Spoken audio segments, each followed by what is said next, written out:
నేను ఉత్తరం రాస్తాను కేంద్ర బొగ్గు గనుల శాఖ మంత్రి కిషన్ రెడ్డి గారికి. సింగరేణిలో ఇవాళ 40 లక్షల మెట్రిక్ టన్నుల బొగ్గును లేనిది ఉన్నట్టుగా చూపెట్టి రికార్డులు ఇస్తుంటే 49% వాటా ఇవాళ కేంద్ర ప్రభుత్వానికి ఉంది. మీరు ఏం చేస్తున్నారు బీజేపీ నాయకులారని నేను అడుగుతా ఉన్నా. అట్లాగే కుంభకోణం జరుగుతుంటే ముఖ్యమంత్రి గమ్మునెందుకున్నాడు, ఆయనకేం అవసరం వచ్చిందని చెప్పి నేను అడుగుతా ఉన్నా. తప్పకుండా నిజం నిగ్గుతేలేదాకా వదిలిపెట్టం. ఈ అక్రమాలు అన్యాయాలు సింగరేణి కార్మికుల తరఫున తప్పకుండా ఈ ప్రభుత్వాన్ని నిలదీస్తూనే ఉంటామని చెప్పి.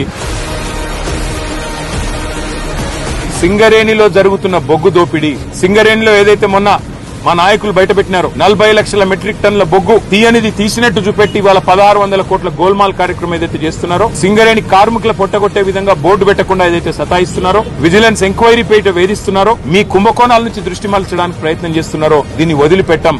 మా సోదరుడు ధైర్యంగా ఉన్నాడు. శ్రీనివాస్ యాదవ్ గారికి, సుధీర్ రెడ్డి గారికి, హర్షవర్ధన్ రెడ్డి గారికి మేము పోతే సోదరుడు చెప్తా ఉన్నా, నా గురించి బాధపడకండి, సింగరేణి కార్మికుల మీద దృష్టి పెట్టండి.